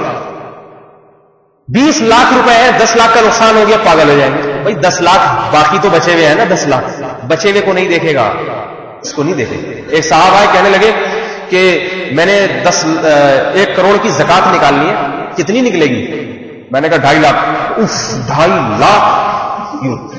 یہ تو بہت زیادہ، 2.5 لاکھ زکات. تو میں نے کہا 1 کروڑ بھی تو ہے، خدا نے 1 کروڑ بھی تو دیے. 100 لاکھ میں سے 2.5 لاکھ مانگ رہا ہے، 5 لاکھ میں سے تھوڑی مانگ رہا ہے 2.5 لاکھ. لیکن وہ 2.5 لاکھ جو جیب سے جا رہے ہیں اس پہ اف اف کر رہا ہے، جو ہے اس پہ نہیں. تو میرے بھائی اپنے اندر، آج میرا بیان تھوڑا بکھرا ہوا ہے، کوئی بے ربط سی باتیں، لیکن اگر سمجھ میں آ جائے تو یہ بے ربط باتیں ہی انشاءاللہ بہت کام ہے. بس ختم کرتا ہوں کہ قرآن کا خلاصہ یہ ہے کہ دل سے دنیا کی محبت کو ختم کیا ہے. مسافر خانہ ہے، اس کو مسافر خانہ ہی. آخری میں ایک بات یہ کہ یہ جو اپنے گھر کی باتیں کرتے ہیں نا بہت سے لوگ، بہت سے بیچارے اس کے پریشان، یار اپنا گھر ہی نہیں بنا سکے، 40 سال کے ہو گئے، 50 سال کے ہو گئے، اپنا ابھی کرایہ کے گھر پہ رہ رہے ہیں ابھی تک. یہ بھی مجھے ایسی احمقانہ بات لگتی ہے، اتنی احمقانہ. ہمارے خود تو ہم کوئی ایسے بڑے بزرگ نہ ولی اللہ ہے، کچھ بھی نہیں ہے. بزرگ تو کیا، ہم تو ویسی عمر بھی ہماری اتنی نہیں ہے کہ ہم تو چھوڑے کسی بزرگ کی جوتیاں سیدھی کی ہے. اس کی برکت ہے کہ اتنی بات الحمدللہ سمجھ میں آ جاتی ہے کہ اپنا گھر نہ ہونے پر افسوس کرنا بہت بڑی بے وقوفی ہے. آپ کے پاس بے تحاشا دولت اگر ہے، 1 ارب روپے اگر آپ کے پاس ہے، 1 کروڑ کا گھر مل رہا ہے، آپ خرید لیں کہ 90 کروڑ پھر بھی آپ کے پاس بچے رہیں گے زندگی گزارنے کا. لیکن میرے بھائی اگر آپ کی آمدن 1 لاکھ 1.5 لاکھ روپے تو کیا ضرورت ہے گھر خریدنے کی؟ گھر کتنے مہنگے ہو گئے پتہ ہے نا، آپ کرائے پہ رہ لو. اس پہ لوگ کہتے ہیں کرائے پہ کیسے ہے؟ کرائے پہ اپنا گھر، تو اپنا گھر ہے کتنے دنوں کا؟ کتنے دنوں کا ہے؟ اگر آپ 40-50 سال سے ہو گئے، زیادہ زندہ رہے تو 15-20 سال رہ لیں گے. جا کے سروے کریں قبرستان کا، حقائق آپ کو نظر آئیں گے. قبرستان میں 95% لوگ آپ کو ایسے نظر آئیں گے، ایسی میتیں آج کل تو لکھی ہوتی نا تختیوں پر عمریں، 95% لوگ آپ کو نظر آئیں گے جن کی عمریں 70 سال سے کم ہیں. تو آپ 95% میں اپنے آپ کو داخل کریں گے، یہ 5% میں. اگر آپ کی خوراکیں ایسی زبردست ہیں کہ دیسی گھی کھایا ہے آپ نے بچپن میں، اور اب بھی آپ کی خوراکیں اور پانی آپ کا باہر سے آتا ہے، اور آپ سمجھتے ہیں کہ میں تو انشاءاللہ 70 سے اوپر لازمی نکلوں گا، پھر بھی کتنا نکل جائے گا بھائی، کتنا چلے گا؟ 2-4 سال اور جی لیں. آپ قبرستان میں خود جا کے سروے کریں، میں آپ کو دعوت دے رہا ہوں، جائیں آپ قبرستان میں دیکھیں، 70 سال سے کم نظر آئیں گے آپ کو. تو اگر 40-45 سال عمر ہو گئی تو رہ کتنے گئے؟ زیادہ 15-20 سال. کتنے رہ گئے؟ 15-20 سال. یہ بھی یقینی نہیں. اگر آپ کا روزانہ کٹی پہاڑی کے قریب سے گزرنا ہوتا ہے تو سمجھ لیں 2-4 سال رہ گئے. ہمارے یہاں کراچی میں کچھ اور بھی آپشن ایسے ہیں جو عمر کو اور گھٹا دیتے ہیں. اگر آپ کہیں اس سائڈ پہ رہتے ہیں، بنارس کی طرف آپ کا کاروبار ہے، تو 1 سال کا بھی بھروسہ نہیں. تو اتنی غیر یقینی زندگی، اس میں اتنے لاکھ روپے خرچ کر کے اپنا گھر بنانا حماقت اور بے وقوفی ہے. اتنے لاکھ تو آپ کھا پی کے ختم کر دیں، چائے میں ڈبو کے بھی کھا جاتے نا. اب دیکھو ایک آدمی 1 کروڑ میں 80 لاکھ میں گھر بنا رہا ہے، میں کہتا ہوں 80 لاکھ میں روزانہ 1000 کا نوٹ چائے میں ڈبو کے نوٹ کھا جائے ڈائریکٹ، تو بھی اس کی عمر ختم ہو جائے گی، وہ 80 لاکھ ختم نہیں ہو گئی. اتنے عیاشی کر سکتا تھا، اتنے مزے اڑا سکتا تھا، لیکن اس نے دیواروں اور اینٹوں پہ لگا دیے، ان کی مضبوطی پہ لگا دیے. حالانکہ اس کو چاہیے تھا اپنی ہڈیوں کو بھی اتنا مضبوط کرتا جتنا میٹیریل اس مکان میں ڈال رہا ہے. اس مکان میں تو اتنا موٹا سریا ڈالا جا رہا ہے، مضبوط بنے، زیادہ عرصے چلے. اللہ کے بندے تیری ہڈیوں میں تو سریا نہیں ہے، وہ تو 10-15 سال کے بعد ختم ہو جائیں گی، اس مکان یہ تجھے تیرے کس کام کا مکان ہے، تیرے کس کام کا؟ لوگ کہتے ہیں میرے لیے میری اولاد کے کام آئے گا، یہ بات بھی کرتے ہیں۔ تو جب آپ نے 40-50 سال ایسے گزار دیے تو آپ کی اولاد نہیں گزار سکتی۔ میں یہ نہیں کہہ رہا کہ آپ نہ بنائیں، بہت پیسہ ہے تو بنا لیں، نہیں ہے کوئی پریشان ہونے کی ضرورت نہیں۔ جس خدا نے آپ کو یہاں تک پہنچا دیا آپ کی اولاد کو بھی پہنچا دیں گے۔ کیا خیال ہے؟ آپ کو پہنچا دیے کرائے کے گھروں میں تو آپ کی اولاد بھی پہنچ جائے گی، کیا ہو جائے؟ آپ بھی تو پہنچ ہی گئے نا، اب پچھلے کا کیا غم، آپ کی اولاد بھی پہنچ۔ اور یہ کہ نہیں بھائی اتنے یہ تو اپنا گھر تو اپنا، تو یہی سوچنے لگے مر جائیں گے تو جیسے میں مروں گا میری اولاد بھی مرے گی۔ تو صرف ایک کمپٹیشن ہے کہ دوسرا وہاں تک نکل گیا میں وہیں کا وہیں، تو میرے بھائی نکلنے تو جائے گا کہیں نہیں جائے گا، قبر میں آپ سے ملاقات ہو جائے گی، وہیں پہنچ اسی لیول پہ آ جائے گا جس لیول سے چلا تھا وہ۔ ایسے جیسے ایک چور آپ کا موبائل لے کے بھاگا، آپ کو پتا ہے کہ بھاگتے بھاگتے یہ جہاں جائے گا، جن چوروں کے پاس جائے گا وہ میرے جاننے والے ہیں، صحیح ہے نا؟ تو وہ موبائل میں دیتے آپ ہم آرام سے نکلنے دو، تھوڑا سا بھاگیں گے آپ اس کے پیچھے کہ ابھی پکڑ لوں، لیکن آپ دیکھیں گے نہیں پکڑ سکتا ہوں، جا پتا ہے لوٹ کے ادھر ہی آئے گا، صحیح بات سمجھے، میرے پاس پہنچ جائے گا۔ تو میرے بھائی جو دنیا کی دوڑ میں آگے نکل رہا ہے بھاگنے دیں، کوئی ٹینشن کی بات نہیں ہے، بھاگ کے قبر میں ہی گرے گا۔ اس کے بعد قبر کو 21 توپوں سے سلامی دی جائے یا 25 توپوں سے سلامی دی جائے، باہر والوں کو نظر آ رہا ہوتا ہے، مردے کی صحت پہ ان چیزوں سے کوئی اثر نہیں پڑتا۔ بھائی بات سمجھے، کوئی اثر نہیں پڑتا۔ تو کہے گا بھائی میں 1000 گز کا بنگلہ چھوڑ کر آؤں یا کسی جھونپڑی سے میری میت نکلے، اب تو میرے لیے برابر ہے۔ اور آخری بات کہ اپنے گھر میں اور کرائے کے گھر میں ایک فرق ہوتا ہے۔ مجھ سے لوگ کہتے ہیں آپ کرائے کے گھر پہ رہتے ہیں، میرا تو ارادہ ہی نہیں ہے کرائے پہ میں نہیں رہا، تو اللہ کا شکر ہے میں کوئی غریب نہیں ہوں، لیکن اگر کوئی غریب ہے تو اس پہ بھی وہ زیادہ میں کہتا ہوں قابل فخر ہے، اس لیے کہ اس کی زندگی پیغمبر کی زندگی کے زیادہ قریب ہے۔ لیکن ہم چونکہ وہ غربت افورڈ نہیں کر سکتے، اللہ کے نبی جیسا توکل شاید ہم میں نہیں ہے، اس لیے ہم اسی پہ راضی ہیں۔ تو گھر میرے پاس کرائے کا، تو ایک صاحب مجھے کہنے لگے یار کب تک کرائے پہ رہو گے، آپ کی تو فیملی بھی ماشاءاللہ بڑی ہوتی جا رہی ہے۔ آپ کو پتا ہوگا حضرت مولانا شمشیر صاحب نے بھی شادی کی ہے، صحیح ہے نا؟ تو حضرت سے کافی ہماری اس مسئلے پر بحث ہوا کرتی تھی، تو کسی حد تک ہماری بھی دعوت کے اثرات ہیں۔ تو میں نے کہا میں اس پہ حیران ہوتا ہوں کہ اللہ کی کتنی بڑی نعمت کہ ایک آدمی نے لاکھوں روپے خرچ کر کے اتنا بڑا گھر بنایا، لاکھوں روپے خرچ، ماربل لگایا، کچن میں کیبنٹ لگائی، کیا کچھ سجا دیا، خرچ اس نے کیے، رہ میں رہا ہوں۔ گھر کا مقصد تو رہنا ہوتا ہے نا، تو کرایہ دار کو شکر ادا کرنا چاہیے کہ 5, 6, 8 ہزار میں وہ ساری سہولتیں لے لیتا ہے جو گھر کا مالک 80 لاکھ یا 1 کروڑ روپے میں بنائی اس نے۔ تو کرایہ دار کو تو فخر کرنا چاہیے کہ بنایا تھا اس نے رہنے کے لیے، اس نے 1 کروڑ روپے 80 لاکھ روپے خرچ کیے اور میں ماہانہ 6-8 ہزار روپے دے کے سارے مزے اڑا رہا ہوں اس گھر سے۔ مقصد تو رہنا ہے نا میرے بھائی، تو رہائش تو آپ کی ہے جو کرایہ دے رہا ہے، اور آپ کتنے سال کرایہ دیتے رہے، اس نے جو انویسٹمنٹ کی ہے اس کے برابر پھر بھی نہیں پہنچ سکتے۔ 1 کروڑ روپے آپ کئی سال تک بھی دیتے رہے، 1 کروڑ کے برابر نہیں پہنچے، اور جب پہنچیں گے تو اس وقت کرنسی کی ویلیو گر چکی ہوگی۔ تو اس لیے اس پہ تو شکر ادا کرنا چاہیے۔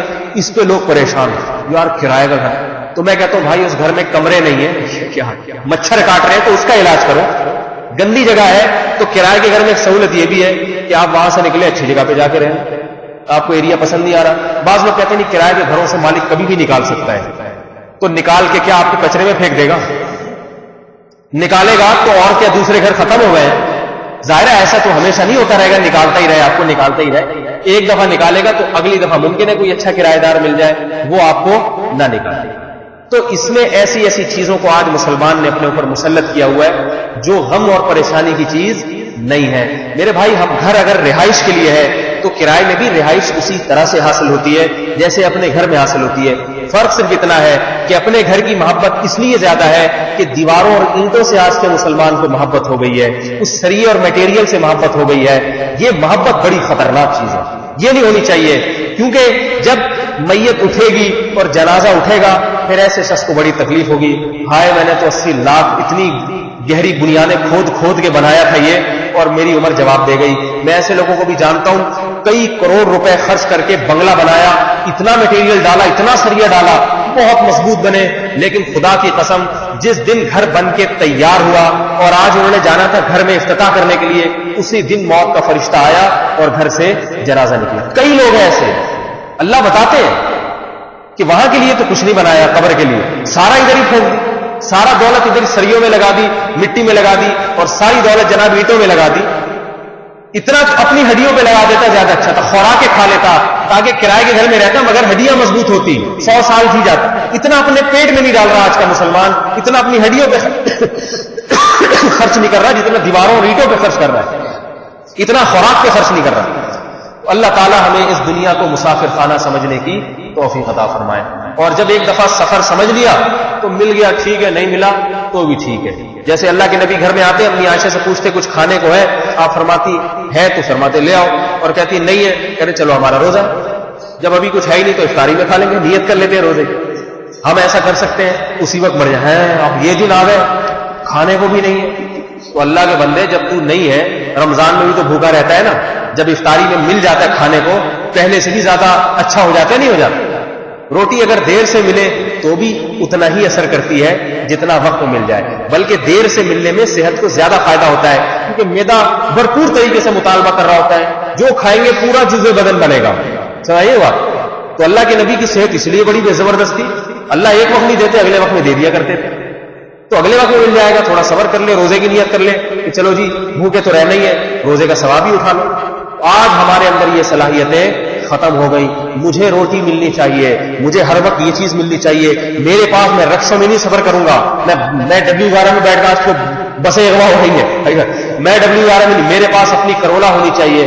تو میرے بھائی اگر ہو گئی ٹھیک ہے، اللہ نے دولت دی ہے ٹھیک ہے، نہیں ہے تو ان چیزوں سے دل اٹکانے والا احمق ہے، بیوقوف ہے.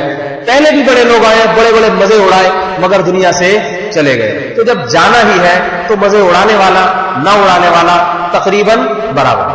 تو ان کی سمجھ میں بات آ جاتی ہے وہ سوکھی روٹیاں، ان کے بچوں کا مسئلہ نہیں ہے کہ بچوں کو اسکول کا تو وہ سوچ نہیں سکتے، ان کے ہاں تو روٹی کا مسئلہ ہے، روٹی کھانے کو نہیں ہے، پھر بھی خوش ہیں. ایک انگریز مسلمان ہو کے طالبان کی فوج میں شامل ہوا، اس نے کہا کہ میں ان انگریزوں کو جو ہمارے ساتھی ہیں ان کے پاس ایک ایک فوجی کو کئی لاکھ ڈالر دیے جاتے ہیں مگر پھر بھی پریشان رہتا ہے، اور تم لوگ کو دیکھتا ہوں تمہیں ہر وقت موت کا خطرہ، ہر وقت جہاز سے بمبارمنٹ کا خطرہ، ہر وقت بم دھماکوں کا خطرہ، ہر وقت تم پر خطرات منڈلا رہے ہیں، تمہارے پاس کھانے کو روٹی نہیں ہے، ٹھکانہ نہیں ہے. ہم تو کرائے کے گھر میں تو رہ رہے تھے نا، ان کے پاس کرائے کے گھر نہیں ہے، کبھی ادھر جا کے سو گئے، کبھی ادھر کسی سے آپ پناہ لے لی، ایسی زندگی. لیکن تم پھر بھی خوش ہو، تمہیں پھر بھی کوئی پریشانی نہیں، تم پھر بھی کہہ کے مار کے ہنستے ہو اور دل لگی کی باتیں کرتے ہو، کوئی ٹینشن نہیں ہے. تو وہ حیران ہوتا تھا، اور پھر وجہ اس کو معلوم ہوئی کہ بھائی بات یہ ہے کہ یہ جیتے آخرت کے لیے. تو لہذا دنیا میں اگر ایک رات بھی سکون سے گزر جائے شکر ادا کرتے ہیں، اللہ ہمیں تو یہ توقع نہیں تھی یہ سکون سے گزر جائے گی، لیکن تو نے گزار دی.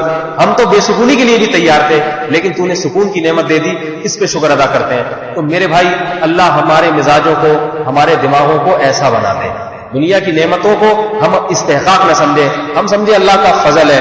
اور کوئی اگر ترقی کر رہا ہے تو اس پہ ہمیں حسرت افسوس نہ ہو، ہائے ہائے ہائے، یہ ہائے ہائے چھوڑ دیں. بس وہی مثال ذہن میں رکھا کریں، بھاگ کے کہیں بھی چلا جائے نا، جتنا بھی آگے نکل جائے آئے گا قبر سے. ہمیں تو ممکن اچھی قبر مل جائے صحیح نا پاکستان میں، اور جو بیچارے باہر جا کے مر رہے ہیں وہ تو کافروں کے، بعض دفعہ مسلمانوں کا قبرستان نہیں نصیب ہوتا ان کو. تو ہم پھر بھی یہ لوڈ شیڈنگ میں بہت الحمدللہ خوش ہیں. سمجھ آ رہی ہے؟ اب تو عادی ہو گئے. ایک صاحب سے میں نے کہا بجلی گئی بھی آپ کچھ کرتے نہیں، سو کہنا بھائی اب تو عادی ہو گئے، اب تو ہمیں جب بجلی آتی ہے تو خوشی ہوتی ہے. کچھ دنوں میں پاکستان میں یہ باتیں ہوا کریں گی کہ باپ اپنے بچوں کو کہے گا ایک زمانے میں بجلی ہوا کرتی تھی، صحیح ہے، تو بچے کہیں گے ابو یہ بجلی کچھ نہیں ہوتی، سب بنائی ہوئی باتیں. تو ایک زمانہ ایسا بھی آنے والا ہے، آہستہ آہستہ ہم ان چیزوں کے لیے تیار. عادت جس چیز کی پڑ جائے انسان اس کا عادی ہو جاتا ہے. اللہ تعالیٰ ہمیں سمجھنے کی توفیق عطا فرمائے، دنیا کی محبت سے ہمارے قلوب کو پاک اور صاف فرمائے. سبحانک اللہم و بحمدک، نشہد ان لا الہ الا انت، نستغفرک و نتوب الیک، نستغفرک و نتوب الیک، نستغفرک و نتوب الیک.